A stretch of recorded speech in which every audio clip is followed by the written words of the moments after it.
Hi, I'm Barb Nangle. I'm the founder of Higher Power Coaching and Consulting. I want to welcome you to my podcast, Fragmented to Whole: Life Lessons from 12-Step Recovery. On this podcast, I share my experience, strength, and hope from recovery. I don't support or endorse any particular 12-step recovery fellowship, and I don't claim to speak for any of them either.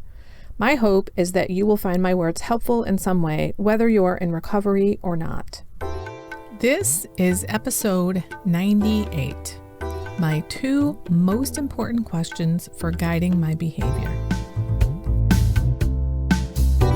When I'm trying to decide if something is the right thing for me to do or if something is healthy for me, there are 2 questions I've learned to ask myself. These are questions that really help me stay on the path of living the spiritually centered life I now live. Here are the 2 questions. Is this serving me? And what are my motives? I want to tackle the motives question first. I've talked about motives before on the podcast, and I think I probably brought up motives the first time when I discussed learning that I was codependent. I came to understand in terms of codependency that there is a continuum of helpfulness, where on one end, there's this rescuing, enabling, dysfunctional behavior, and on the other end, there's kindly, helpful, functional, healthy behavior.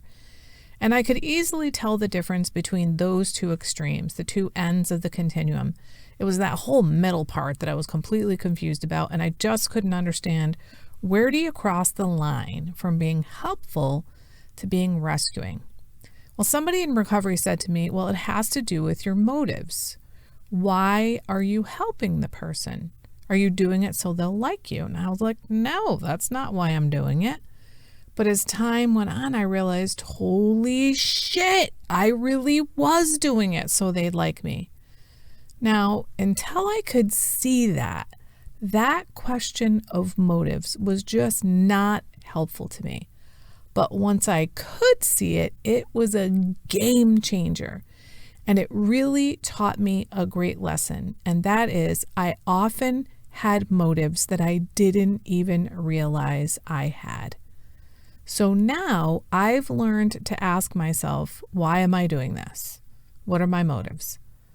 I can tell you right now that I used to do things either so that people would like me, so that I could have a sense of belonging, so people wouldn't reject me, so they'd accept me or think certain things of me, like I was smart or generous or kind or helpful. It really depended on the situation. So what that meant was I was doing things in a manipulative manner. I was trying to get people to think and believe certain things. Instead of just being and letting them have their own interpretation of my being, I wasn't being my real, genuine, actual self. I was faking the funk.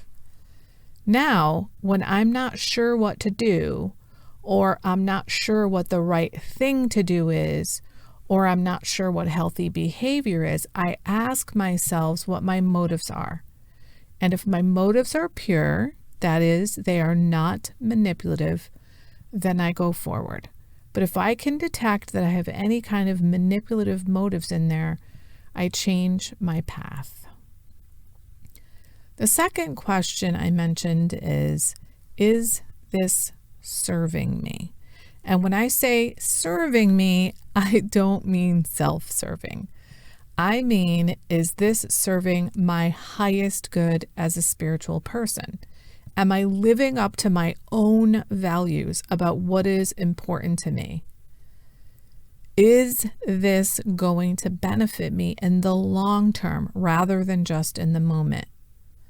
If I'm trying to make a decision about whether to do this or whether to do that, I look to my highest good, and that is what helps me decide which path to take.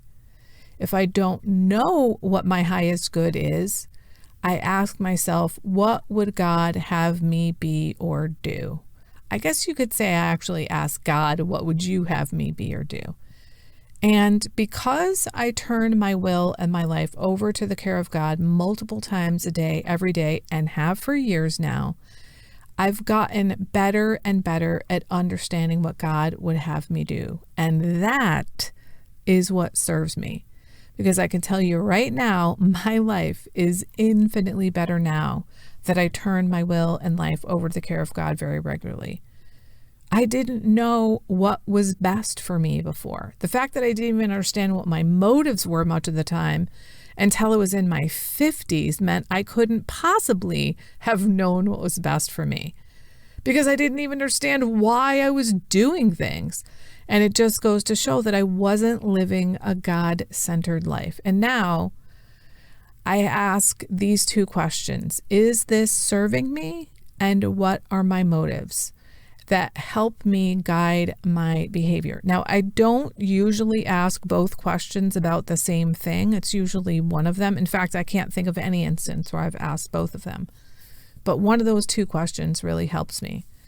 So I challenge you, dear listener, to ask yourself these questions when you're presented with a dilemma or at least unsure about what to do. Is this serving you? And what are your motives? I would absolutely love to hear your comments about this. I'm on Instagram at Higher Power Coaching, and you can DM me there, or you can email me, Barb at higherpowercc.com. I'd love to learn. I'd love to hear what you learn about asking these questions for yourself. Before I sign off, be sure to tune into my 100th episode on March 22nd. It's going to be called Voices, Music, and Readings of Recovery. I'm having 5 guests who are all in recovery. They'll be sharing their experience, strength, and hope. 2 of them will also be sharing songs they wrote about recovery. 3 of the guests are people of color, so it won't be just a bunch of white people. And we're going to video record it, and the audio will be played on the podcast, and the video will be released on Patreon. All right, folks, that's it for today. Oh, wait, one more thing. I'm about to do a 5-day Healthy Boundaries Challenge for free to help you develop healthy boundaries in your relationships. It's going to be March 15th to 19th, 4:30 to 5 p.m. Eastern Standard Time on Facebook Live. You can check out the link in my Instagram bio to join the Facebook group, or you can message me, Barb at higherpowercc.com, and I'll send you the link. Okay, that's really it for today. Remember, healing is possible. It's never too late to recover, and no one is beyond hope. Talk to you next week. That's it for today. Please share this episode with anyone who might find it helpful. If you like what you've heard here, you might be interested in private coaching with me. If that sounds like you, then head on over to barbchat.net, or you can get on my calendar for a free 20-minute consultation to help you make lasting changes in your life, like I've made deep, lasting changes in my life. My ideal client is someone who is ripe for change, but I'll coach anyone who wants to be happy, joyous, and free. So if that's you, then go to barbchat.net and get on my calendar. I'd love to chat with you. Please like and subscribe to this podcast on your favorite podcast outlet. This helps other people find me. Thanks for listening.